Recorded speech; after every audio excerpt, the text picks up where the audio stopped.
Hello everyone, welcome to nation knowledge ed. अपने NCERT series को आगे बढ़ाते हुए आज हम क्लास 8 का चैप्टर 2 डिस्कस करेंगे, जिसका हम सेकंड पार्ट यहाँ पे पढ़ेंगे। फर्स्ट पार्ट में हमने बहुत सारी चीजें पढ़ी कि कैसे ह्यूमन एक्टिविटीज की वजह से लैंड डिग्रेड होती है और कैसे उसको कंजर्व किया जाता है, लैंडस्लाइड्स क्या होती है, कौन कौन से ऐसे कंजर्वेशन मेथड है जिसको यूज करके लैंड को डिग्रेड होने से बचा सकते हैं। अगर आपने ये सारी चीजें नहीं पढ़ी है तो चैप्टर 2 का फर्स्ट पार्ट अपलोड कर दिया है, वहां से जाके आप देख सकते हैं, प्लेलिस्ट पे विजिट कर सकते हैं, चैनल पे विजिट कर सकते हैं, और भी क्लासेस के और भी वीडियोस अपलोड कर दी गई है, आप देख सकते हैं। तो स्टार्ट करते हैं, ये अपना जो रेस्ट ऑफ द हमारा चैप्टर बचा है इसको खत्म करते हैं। आज एक्टिविटी से स्टार्ट हो रहा है। तो एक्टिविटी फर्स्ट में आपको क्या करना है, दो आपको ऐसी छन्नी वाली ट्रेज लेनी है जिसके अंदर बहुत सारे छेद होंगे। एक ट्रे में आपको खाली सैंड ले लेनी है और एक ट्रे में आपको कुछ वीड्स ग्रो करा लेने हैं, या चने कुछ भी आप ग्रो करा सकते हैं जिसमें छोटे छोटे पौधे निकले होने चाहिए।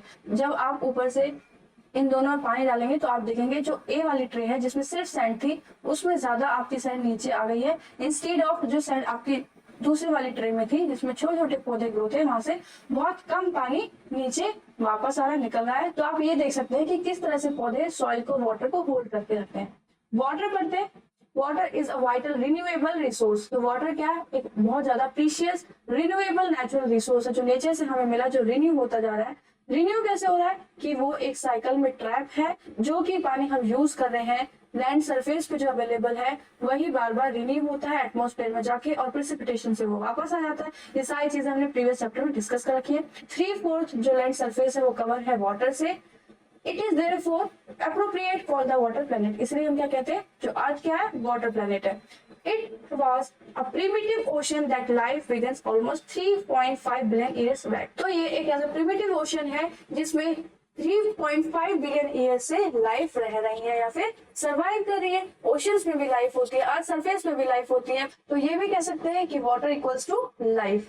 Even today the ocean covers 2/3 of the earth surface and support rich variety of plant and animals। तो 2/3 अर्थ पे वाटर प्रेजेंट है जो कि सपोर्ट कर रहा है बहुत सारे प्लांट्स को और एनिमल स्पीसीज को, जिसमें कि जो ओशन वाटर है बहुत ज्यादा सलाइन है, हम यूज नहीं कर सकते।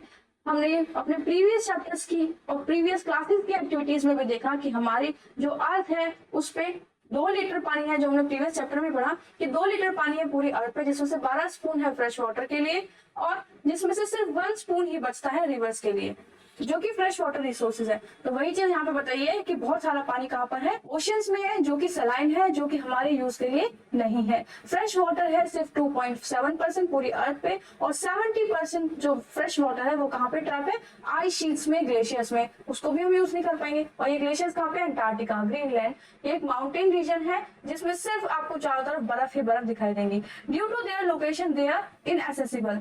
इनकी लोकेशन ऐसी है, वहाँ के टेम्परेचर कंडीशन ऐसी है, वहाँ पे ठंड इतनी है कि वहां पे पहुंचा भी नहीं जा सकता। सिर्फ 1% पानी बचता है फ्रेश वाटर, जो कि ह्यूमन यूज के लिए, एनिमल्स के लिए, प्लांट्स के लिए, सबके लिए फिट है। It is found as ground water, as surface water in rivers. और ये किस रूप में मिलता है हमें, ग्राउंड वाटर के रूप में, जो हमारे टैप में और जो नल में आता है। सरफेस वाटर जो कि सरफेस के ऊपर, लैंड सरफेस के ऊपर रिवर्स और लेक्स की फॉर्म में मिलता है, या फिर वाटर वेपर्स के थ्रू जो एटमॉस्फेयर में पहुंच जाता है वो रेन बन के वापस आता है। तो आप उसको हार्वेस्ट कर सकते हैं, रेन वाटर हार्वेस्टिंग कर सकते हैं, उसको बचा सकते हैं, कलेक्ट कर सकते हैं उस वाटर को। और बाकी जो घर की एक्टिविटीज होती है जैसे कपड़े धोना, पौधों को पानी देना, अपनी क्लीनिंग करना, उस चीज में वो पानी आप यूज कर सकते हैं। डू यू नो में बताया कि 1975 में the consumption of water for resource 3850 cubic unit. 1975 में बताया गया कि हर साल 3850 क्यूबिक मीटर पानी यूज हो रहा है। It's to more than 6000 cubic metre in the year 2000, जो कि बढ़ के 2000 में 6000 क्यूबिक यूनिट तक पहुंच गया है। डू यू नो बताया कि dripping tap waste 1200 litre of water in year. तो यहाँ पे बताया कि जो टैप्स टपकती है जिसमें से पानी बहता है वो एक साल में 1200 लीटर पानी वेस्ट कर देती है। तो ये एक फैक्ट है। आप देख सकते हैं कि अगर आपके घर में कोई भी टैप लीक हो रही है तो उसे आपको कितनी जल्दी रिप्लेस करवाना है। Fresh water is therefore the most precious substance on earth. तो हमने इन सब चीजों से देखा कि जो वाटर है वो कितना ज्यादा प्रीशियस है अर्थ के ऊपर। Water can neither be added nor subtracted.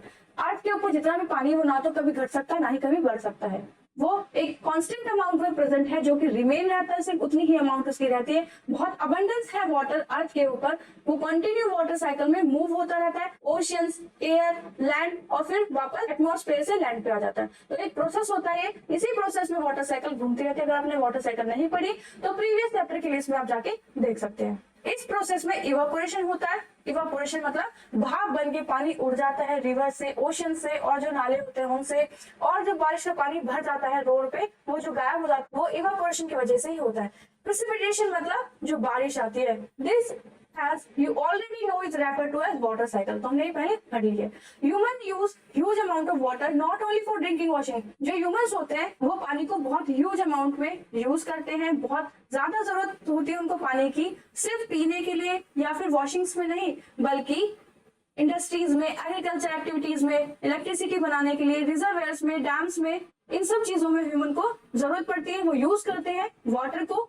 जैसे जैसे पॉपुलेशन इंक्रीज हो रही, बढ़ रही है, उसी तरह से जो फूड की डिमांड है वो भी बढ़ रही है, जो कैश क्रॉप्स है उनकी डिमांड भी बढ़ रही है। इंक्रीजिंग अर्बनाइजेशन, और जो शहरी जीवन है, अर्बनाइजेशन है, वो भी बढ़ता जा रहा है, जिसकी वजह से गांव खत्म हो रहे हैं और लैंड सरफेस जो है वो भी खत्म हो रहा है, और ज्यादा से ज्यादा टाउन्स यहाँ पे बनते जा रहे हैं, जिसकी वजह से जो लैंड यूज है वो बहुत ज्यादा डिग्रेड वे में यूज किया जा रहा है। And rising standards of living are the major factors leading to shortage in supply of fresh water. और जो लोगों के लिविंग स्टैंडर्ड्स बदल रहे हैं उसमें भी फ्रेश वाटर की किस तरह से सप्लाई हो रही है, किस तरह से शॉर्टेज हो रही है, किस तरह से हार्मफुल वे में वो वाटर को यूज कर रहे हैं, तो वो क्या कर रहे हैं, वाटर पॉल्यूशन कर रहे हैं। जैसे जैसे वो उनके लिविंग स्टैंडर्ड्स नहीं बढ़ा रहे, वो क्या करें, अपने लिविंग स्टैंडर्ड्स को मेंटेन रखने के लिए वाटर का हार्मफुल वे में यूज करें। इस एक्टिविटी में आपको जैसे बताया कि एक एवरेज अर्बन इंडियन जो है वो कितना पानी यूज करता है एक दिन में, वो है 150 लीटर, ड्रिंकिंग में 3 लीटर, कुकिंग में 4 लीटर, वाटर यूटेंसिल्स के लिए 20 लीटर, गार्डनिंग के लिए 23 litre,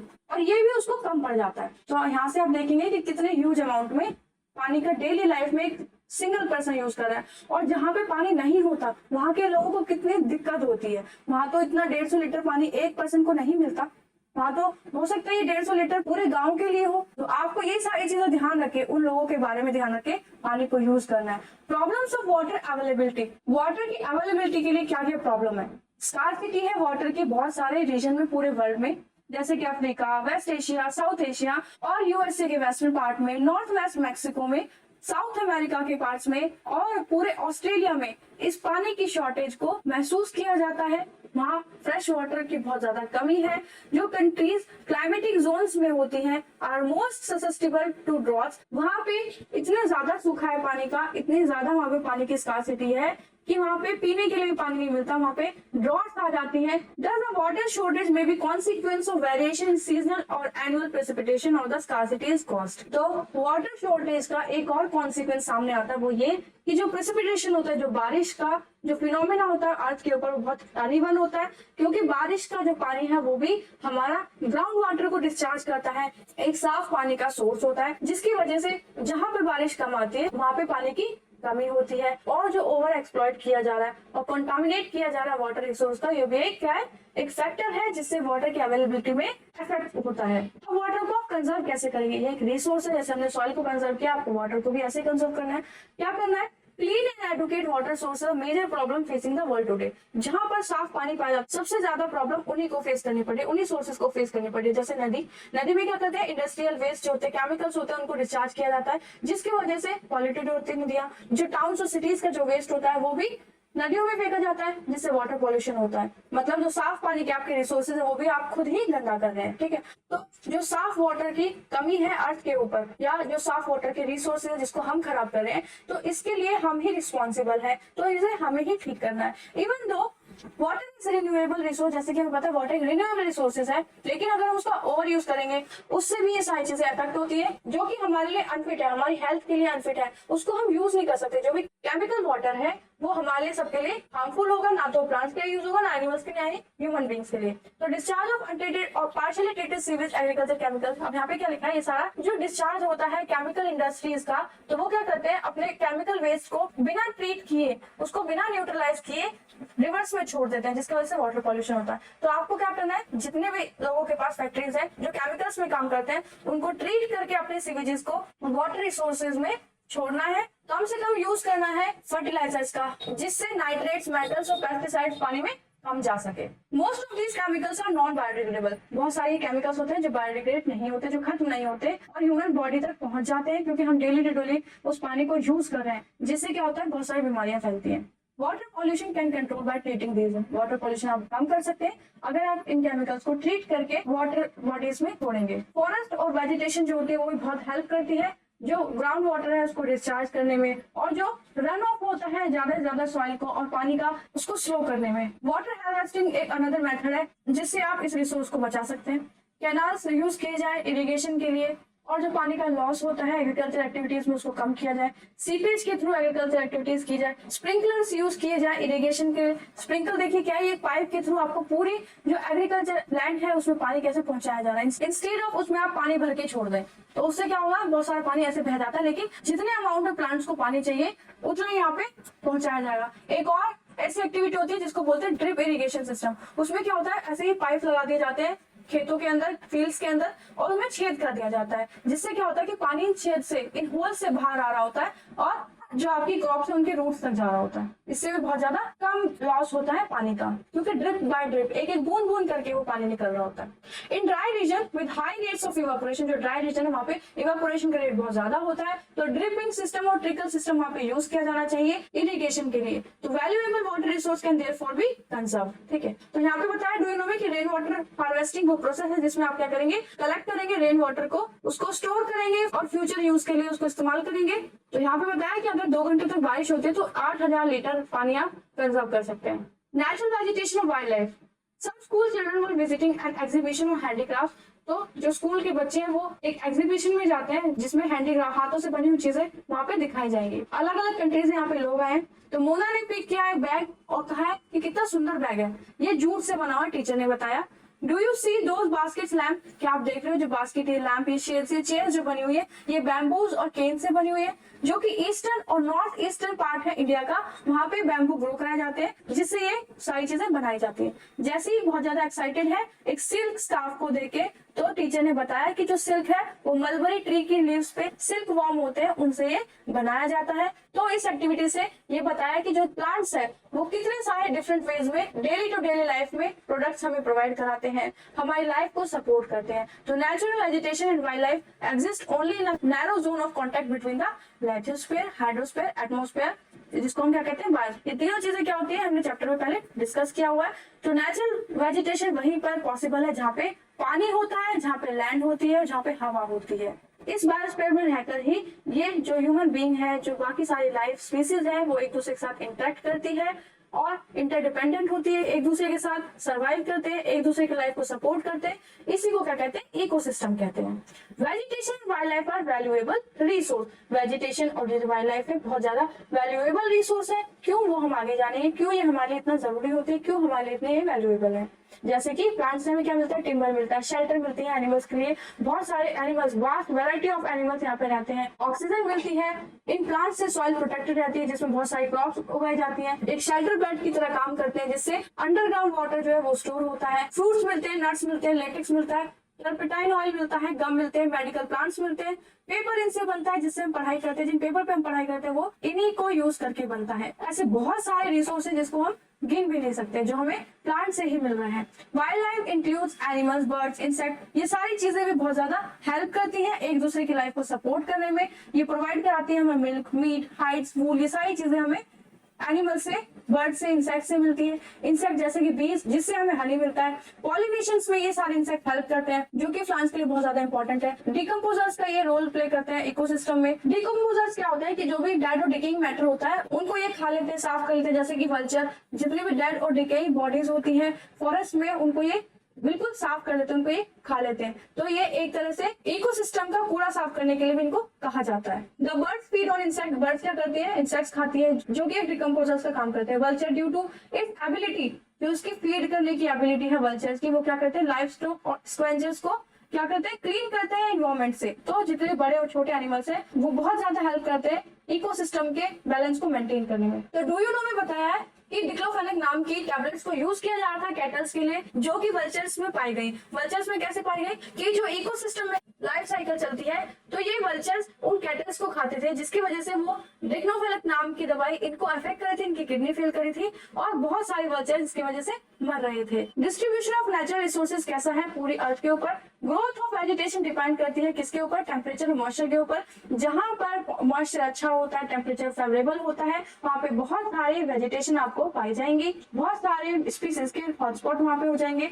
major vegetation type of world forest, grassland, shrub और टुंड्रा। तो ये मेजर सोर्स है वेजिटेशन के पूरे वर्ल्ड के ऊपर, फॉरेस्ट, ग्रासलैंड, श्रब्स, टुंड्रा। जहाँ पे बारिश ज्यादा होती है वहां पे बहुत सारे ट्रीज पाए जाते हैं। बहुत सारे ट्रीज होंगे तो वहां पे बाकी और इंसेक्ट्स जो है या फिर बाकी और जो लाइफ स्पेन है वो भी बहुत सारी पाई जाएंगी। फॉरेस्ट आर दस associated with areas having abundant water supply. Forest वो जगह होती है जहाँ पे बहुत सारा पानी होता है, मॉइस्चर के अमाउंट में वहाँ पे पानी होता है, रिवर्स के अमाउंट में वहाँ पे पानी होता है। द फॉरेस्ट आर दस associated with areas having abundant water supply. Amount of moisture decrease, जैसे जैसे मॉइस्चर डिक्रीज होता है जो साइज है ट्री का वो कम होने लगता है, और जो डेंसिटी होती है फॉरेस्ट की, मतलब उस फॉरेस्ट में कितने अमाउंट में पेड़ पौधे हैं वो भी कम होने लगता है। छोटे छोटे पेड़ और ग्रासेस हो जाते हैं। तो ये सारे मॉइस्चर और क्लाइमेटिक कंडीशंस के हिसाब से देखे जाते हैं कि कहीं पे आपको घासेस मिलेंगी, कहीं पे सिर्फ आपको पेड़ पौधे के फॉरेस्ट मिलेंगे, कहीं पे बड़े बड़े ट्रीज के फॉरेस्ट मिलेंगे। जहाँ पे मॉडरेट रेनफॉल होती है वहाँ पे ग्रासलैंड्स होते हैं। जहाँ पे और भी ज्यादा कम रेनफॉल होगी, पानी होगा कम, तो वहाँ पे ग्रासेस मिलेंगी, थॉर्नी श्रब्स मिलेंगे और स्क्रब्स मिलेंगे। जो ड्राई रेनफॉल एरिया होते हैं जहाँ पे कम बारिश होती है वहाँ पे कैक्टस मिलेंगे। तो ये सारी चीजें वहाँ पे मिलेंगी। और वहाँ के जो प्लांट्स होते हैं उनकी रूट बहुत ज्यादा नीचे तक जाती हैं ताकि वो जो ग्राउंड वाटर है वहां से पानी ले सके। और उनकी जो लीव्स होती हैं वो अपनी लीव्स के ऊपर एक वैक्सी कोटिंग क्रिएट कर लेते हैं, जिससे क्या होता है कि ट्रांसपिरेशन कम होगा। ट्रांसपिरेशन क्या होता है, पहले क्लासेस में भी डिस्कस कर चुके हैं। ट्रांसपिरेशन वो होता है कि अगर प्लांट के अंदर एक्सेस वाटर होता है तो लीव्स के अंदर होल्स प्रेजेंट होते हैं, जिससे जो एक्सेस अमाउंट है वाटर का प्लांट्स से अपनी बॉडी से बाहर निकाल देते हैं। Tundra vegetation of cold polar region comprise most of region. जो टुंड्रा रीजन है जहाँ पे बर्फ पड़ती है, जो पोलर रीजन में पाए जाते हैं, वहाँ पे मोसेस और लीचेंस मिलेंगे। ये एक वेजिटेशन की टाइप है, प्लांट्स की टाइप है, ट्रीज की टाइप है। Today there are very more people in the world than there were 2 centuries back. आज जो पॉपुलेशन है वर्ल्ड में वो 2 centuries बैक से बहुत ज्यादा बढ़ गई है। To feed the growing numbers large areas of forest have been cleared. तो इतनी सारी पॉपुलेशन को फीड कराने के लिए बहुत ज्यादा से ज्यादा फॉरेस्ट को क्लियर किया जा रहा है, डिग्रेड किया जा रहा है। Forest cover all over the world is vanishing rapidly. There is an urgent need to conserve these valuable resource. तो अर्जेंट नीड है, बहुत ज्यादा नीड है कि इन सारे वैल्यूएबल रिसोर्सेज को बचाया जाए। जैसे जैसे पॉपुलेशन बढ़ रही है इनका, वैसे ही वैसे खात्मा होता जा रहा है। Natural vegetation and wild life. तो नेचुरल वेजिटेशन और वाइल्ड लाइफ दोनों को हमें बचाना है। फॉरेस्ट क्या है, हमारी वेल्थ है। प्लांट्स हमें शेल्टर्स देते हैं, एनिमल्स और हम एक दूसरे के साथ एक बैलेंस बना के चलते हैं इकोसिस्टम में। Changes of climate, human interference. Climate में बहुत ज्यादा चेंज हो रहा है, ह्यूमन इंटरफेरेंस ज्यादा होते जा रही है, जिसकी वजह से बहुत सारे नेचुरल हैबिटेट्स का लॉस हो रहा है, प्लांट्स और स्पीसीज का लॉस हो रहा है। जैसे जैसे अर्थ का टेम्परेचर बढ़ रहा है पॉल्यूशन की वजह से, many of species have become vulnerable और इंडर्जेंट। बहुत सारी स्पीसीज हैं जो वल्नरेबल हो गई, खत्म हो गई हैं, खत्म होने की तादाद पर है। डिफोरेस्टेशन किया जा रहा है, सॉइल इरोजन किया जा रहा है, कंस्ट्रक्शन एक्टिविटीज इतनी ज्यादा बढ़ गई हैं, जिसकी वजह से टेम्परेचर बहुत ज्यादा बढ़ रहा है अर्थ का, और फॉरेस्ट फायर क्रिएट हो रही है, जिससे एक ही आग से बहुत ज्यादा फॉरेस्ट का डिप्लॉयड होता है। पूरे के पूरे फॉरेस्ट गर्मी की वजह से जल जाते हैं, आग लग जाती है। Natural factors which accelerate the process of extinction of these resources. One of the major concern in the poaching, जो ह्यूमन एक्टिविटीज पोचिंग की, जैसे कि शिकार किया जाता है, वो भी बहुत ज्यादा हार्मफुल इफेक्ट डालता है इन एनिमल्स के ऊपर। डिक्लाइन होने में बहुत सारी स्पीसीज सिर्फ शिकार की वजह से खत्म हो गई है। एनिमल्स आर पोच्ड, एनिमल्स को शिकार किया जाता है उनकी स्किन्स के लिए, नेल्स के लिए, टीथ के लिए, हॉर्न्स के लिए और फेदर्स के लिए। जिसमें कुछ एग्जांपल्स आपको मेंशन है कौन कौन एनिमल्स का यहाँ पे शिकार किया जाता है। Tiger, lion, elephant, deer. Elephants के दांत के लिए, टाइगर लॉयन की स्किन के लिए, deer, black buck, crocodile, rhinoceros, snow leopard, ostrich, peacock, इन सब के पंखों के लिए इनका शिकार किया जाता है। These can be conserve by increasing awareness. तो हमें ये जरूरत है कि लोगों को अवेयर किया जाए कि ऐसी एक्टिविटीज नहीं करनी जिसका हार्मफुल इफेक्ट हमारी ही खुद की लाइफ पे आगे जाके होने वाला है। Natural park, wild life sanctuary, biosphere reserves, ये सारे बनाए जाते हैं इन सारी लाइफ को सपोर्ट करने के लिए, इनको बचाने के लिए। Natural park, wild life sanctuary, biosphere reserves क्या होते हैं कि वो फॉरेस्ट का प्रोटेक्टेड एरिया बना दिया जाता है जहाँ पे ह्यूमन एक्टिविटीज को रोका जाता है एग्रीकल्चर करने के लिए, या वहाँ पे लोगों को जाना मना कर दिया जाता है ताकि शिकार ना कर पाए वो, और ये जो लाइफ है इनको बचाया जा सके, कंजर्व किया जा सके। लेक्स को, क्रीक्स को, वेटलैंड्स को प्रोटेक्ट करने के लिए भी इनको बनाया जाता है। जैसे कि लेक का, रिवर्स का डिग्रेडेशन होता है, पॉल्यूशन होता है, इन सबको बचाने के लिए भी, क्योंकि साफ वाटर की एक रिसोर्स होते हैं, इनको भी बचाने के लिए ऐसे प्रोग्राम्स किए जाते हैं। This is a balance of the environment if the relative number of species is not disturb. एक बैलेंस बना रहेगा इन्वायरमेंट में अगर इन स्पीसीज को डिस्टर्ब ना किया जाए तो। Human activities several parts of the world have disturbed the natural habitats। तो ह्यूमन एक्टिविटीज की वजह से वर्ल्ड के या अर्थ के बहुत सारे पार्ट में हमने क्या एनिमल्स की लाइफ को डिस्टर्ब कर दिया है। फॉरेस्ट में जैसे जैसे ये अर्बन एक्टिविटीज इंक्रीज होने लगी है, एनिमल्स का घर उनसे छीनता जा रहा है, जिसकी वजह से वो जो अर्बन एरियाज में आ रहे हैं और ह्यूमन लाइफ को भी उससे थ्रेट होता है। ये फॉरेस्ट फायर्स के कुछ कटआउट्स हैं, यहाँ पे आप देख सकते हैं कितना ज्यादा वास्ट लेवल पे डिस्ट्रक्शन होता है फॉरेस्ट फायर्स से। तो यहाँ पे नो मोर में आपको दिया गया है कि कौन कौन से रीजन से फॉरेस्ट फायर होती है। Natural fire due to lightning, अगर कभी बिजली कड़कती है, लाइटनिंग एक्टिविटीज से नेचुरल फायर यहाँ पे फॉरेस्ट में यहाँ पे आग लग जाती है। Fire due to heat generated in the litter, carelessness of people, लोगों को केयरलेसनेस की वजह से जो हीट जनरेट हो रही लीटर से उससे भी फॉरेस्ट में आग लगती है। जो लोकल इनहेबिटेंट्स हैं उनके मिसचीफ मेकर्स जो एक्टिविटीज हैं उससे भी फॉरेस्ट में आग लगती है, जिससे आप फॉरेस्ट फायर्स को रोक सकते हैं। तो prevention of forest through education, पढ़ाई से आप रोक सकते हैं। From the detection of fire through well coordinate network of observation points, efficient ground patrolling. तो फॉरेस्ट फायर को रोक सकते हैं, प्रॉपर आप वहाँ पे ग्राउंड पेट्रोलिंग करें, वहाँ की देख रेख करें, वहाँ पे टाइम टू टाइम वहाँ पे चेक कर सकते हैं ऐसी एक्टिविटी तो नहीं हो रही जिससे फॉरेस्ट फायर हो सकती है। कम्युनिकेशन नेटवर्क के थ्रू आप यहाँ पे हेल्प कर सकते हैं फॉरेस्ट फायर ना होने में। Due to indiscriminate killing, several birds and animals have either become extinct or verge of extinction। तो जो इतनी सारी इंडिस्क्रिमिनेट किलिंग हो रही है एनिमल्स की, बर्ड्स की, इससे बहुत सारे एनिमल्स और प्लांट स्पीशीज जो है वो खत्म हो जाते हैं। अवेयरनेस प्रोग्राम चलाने चाहिए ताकि सोशल फॉरेस्ट्री एंड वन महोत्सव जैसे, जिसमें लोगों को कम्युनिटी लेवल पे क्या किया जाए, अवेयर किया जाए कि वो ऐसी सारी एक्टिविटीज को ना करें। School children should be encourage to bird watch on visit nature camps to so that they appreciate the habitat of various species। School के जो बच्चे होते हैं उनको ऐसे कैंप्स में ले जाया जाए जहाँ पे इन सब चीजों की जो जरूरत है, जो नीड है, वो सारी चीजें बताई जाए और कैसे आप उन सब चीजों को कंजर्व कर सकते हैं वो सारी चीजें सिखानी चाहिए। बहुत सारी कंट्रीज है जिन्होंने लॉ को पास कर दिया है कि आप इन बर्ड्स और एनिमल्स को किल नहीं कर सकते, जैसे कि इंडिया में lion, tiger, deer, great Indian bustards, peacocks को किल करना इलीगल है। ठीक है। साइट्स क्या है? साइट्स एक इंटरनेशनल कन्वेंशन है जिसमें बहुत सारी ऐसी स्पीशीज और एनिमल्स और बर्ड्स को कंजर्व किया जाता है, उनके ट्रेड को, ताकि उन सारी स्पीशीज को बचाया जा सके। तो नेशनल पार्क यहाँ पे दिया ग्लॉसरी में कि नेचुरल एरिया होता है to protect the ecological integrity of one और more ecosystem for the present and the future generation, जिसमें नेचुरल एरिया को कंजर्व किया जाता है, उसके इकोसिस्टम को एक प्रोटेक्शन प्रोवाइड की जाती है ताकि वहाँ पे फ्यूचर जनरेशन पॉसिबल हो सके या फ्यूचर जनरेशंस के लिए वो सर्वाइव कर सके। Conservation of plants and animals is an ethical duty of every citizen.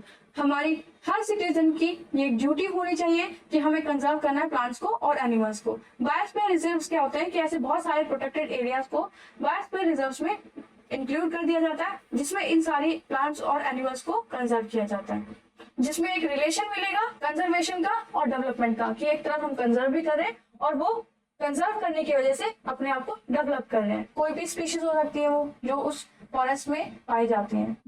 Sites के बारे में बताया कि इंटरनेशनल ट्रेड कन्वेंशन है जिसमें इंडेंजर्ड फ्लोरा फौना स्पीशीज को, मतलब प्लांट्स की और एनिमल्स की स्पीशीज को बचाया जाता है। It aims to ensure the international trade, जिसमें हम इंटरनेशनल लेवल पे जो ट्रेड होता है स्पीशीज का, फ्लोरास का, फौनास को रोका जाता है जिन स्पीशीज को थ्रेट है खत्म होने का। लगभग रफली अगर देखा जाए तो 5000 स्पीसीज एनिमल्स की और 28000 स्पीसीज प्लांट्स की प्रोटेक्टेड की गई है इस साइट्स वाले कन्वेंशन में। इसकी फुल फॉर्म होते हैं the convention on international trade in endangered species of wild fauna and flora. तो ये ट्रेड का मतलब है कि जो इलीगल वे में बेचा जाता है इन सारी स्पीसीज को एक जगह से दूसरी जगह पैसा कमाने के लिए। Bears, dolphin, cacti, corals, orchid, ये कुछ एग्जांपल्स हैं जो इस लिस्ट में मेंशन है। एक्सरसाइज देख लेते हैं। Which are the two main climatic factor responsible for soil formation? कौन कौन से दो फैक्टर आपको ऐसे बताने जो soil formation में रिस्पॉन्सिबल होते हैं? राइट एनी टू रीजन, दो रीजन आपको बताने जो लैंड को डिग्रेड करते हैं। Why is land considered as important resource आपको बताना है। कोई भी दो स्टेप आपको ऐसे बताने जो गवर्नमेंट ने लिए हैं प्लांट्स और एनिमल्स को कंजर्व करने के लिए, जैसे national park, wild life sanctuaries. आपको 3 वे ऐसे बताने हैं जिससे आप सजेस्ट कर सकते हैं कि वाटर को कैसे कंजर्व किया जाए। टिक द करेक्ट देखते हैं। विच one of the following is not a factor of soil formation? कौन सा ऐसा फैक्टर है जो सॉइल फॉर्मेशन में यूज नहीं होता? तो आप ये मुझे इसका आंसर कमेंट करके बताएंगे, हमने चैप्टर में देखा है। Which one of the following method is most appropriate to check soil erosion on steep slope? Steep slope में सॉइल इरोजन को चेक करने के लिए कौन सा एक सुटेबल मेथड होता है, तो वो आप बताएंगे कि शेल्टर बेल्ट है, मल्चिंग है या टेरेस कल्टीवेशन है। तो इसका आंसर होगा terrace cultivation. Which one of the following is not in favor of the conservation of nature? कौन सी ऐसी चीज है जो फॉरेस्ट को कंजर्व करने में और नेचर को कंजर्व करने में फेवर नहीं करती? Switch off the bulb when not in use, हमें बल्ब को बंद कर देना चाहिए अगर वो यूज में नहीं आ रही, मतलब हम यहाँ पे इलेक्ट्रिसिटी कंजर्व कर रहे हैं। Close the tap immediately after using, use करते ही आपको टैप को बंद कर देना है, मतलब वाटर को कंजर्व कर रहे हैं आप। Dispose poly package after shopping, shopping करते ही आपको पन्नियों को फेंक देना है, तो ये वाली चीज जो हमारी ये फेवर नहीं कर रही है कंजर्व करने में। अगर यहाँ पे लिखा होता रिसाइकल करनी है तो यहाँ पे फेवर करती है कंजर्व करने में, क्योंकि जो प्लास्टिक पॉलिथीन है वो बहुत ज्यादा हार्मफुल अफेक्ट करती है हमारे इन्वायरमेंट को। Land use, humus, rock dams और बायोस्फीयर क्या होता है, मैथड फॉलोइंग देखते हैं। लैंड यूज मतलब productive use of land. Humus क्या होता है, organic matter deposit on the top soil. Humus का मतलब होता है जितने भी डेड और डिकेइंग प्लांट्स, एनिमल, जितने भी स्पीसीज होती हैं, जब वो खत्म हो जाती है तो वो टॉप सॉइल में मिल जाती हैं, जिससे जो टॉप सॉइल है वो और ज्यादा फर्टाइल हो जाती है, उसकी फर्टिलिटी इंक्रीज हो जाती है और क्रॉप्स के लिए वो सॉइल बहुत ज्यादा इफेक्टिव होती है। रॉक डैम्स क्या होते हैं, तो रॉक डैम्स क्या करते हैं, प्रिवेंट करते हैं सॉइल को इरोड होने से। बायोस्फीयर रिजर्व क्या नैरो जोन है जिसमें लिथोस्फीयर, हाइड्रोस्फीयर और एटमोस्फीयर होता है, जिसकी वजह से लाइफ पॉसिबल हो पाती है। ट्रू और फॉल्स देखते हैं। Ganga Brahmaputra plain of India is an overpopulated region, तो ये ट्रू है कि Ganga Brahmaputra region overpopulated है, हमने प्रीवियस चैप्टर में पढ़ा भी है अपनी पुरानी क्लास में। वाटर अवेलेबिलिटी पर पर्सन इंडिया इज डिक्लाइनिंग, जो वाटर अवेलेबिलिटी है हर पर्सन के लिए इंडिया में वो घटती जा रही है, तो ये ट्रू है क्योंकि वाटर हम कंजर्व नहीं कर पा रहे, हम डिग्रेड ज्यादा कर रहे हैं। Rows of trees planted in coastal areas to check the wind movement is called intercropping. Coastal areas में जो ट्रीज लगाए जाते हैं विंड की मूवमेंट को चेक करने, उसको इंटरक्रॉपिंग कहते हैं, तो ये है फॉल्स। इंटरक्रॉपिंग का मतलब होता है कि 2-3 क्रॉप्स को एक साथ उगाना बारी बारी से। Human interference and changes of climate can maintain the ecosystem, जैसे जैसे ह्यूमन का इंटरफेरेंस बढ़ता जा रहा है नेचर के साथ और हार्मफुल एक्टिविटीज उनकी बढ़ते जा रही है, तो क्या उससे क्लाइमेट की कंडीशन या क्लाइमेट मेंटेन हो रहा है, तो ये गलत है, क्लाइमेट पे हार्मफुल इफेक्ट पड़ रहा है, इसका आंसर होगा फॉल्स। ये चैप्टर, ये वीडियो यही खत्म होती है, दोनों पार्ट्स में चैप्टर को कवर कर लिया गया। चैप्टर बहुत बड़ा था तो हमने अच्छे से इसको देखा, जिसने भी वीडियोस दोनों देखी है और नहीं भी देखी तो जाके चेक करिए, प्लेलिस्ट में बाकी और क्लासेस के बाकी चैप्टर्स भी अपलोड कर दिए गए हैं। साइंस हो गई है, सोशल साइंस हो गई है, ज्योग्राफी हमारी चल रही है, तो आप जाके चेक कर सकते हैं। अपने फ्रेंड्स के साथ इसे जरूर शेयर कीजिएगा और लाइक जरूर कीजिएगा वीडियो को। सब्सक्राइब कर लीजिए हमारे चैनल को, बेल आइकन को प्रेस करके रखिए ताकि सारी वीडियोस आपको टाइम में मिल सके, सबसे पहले आप वीडियोस को देख सके। All the best, thank you.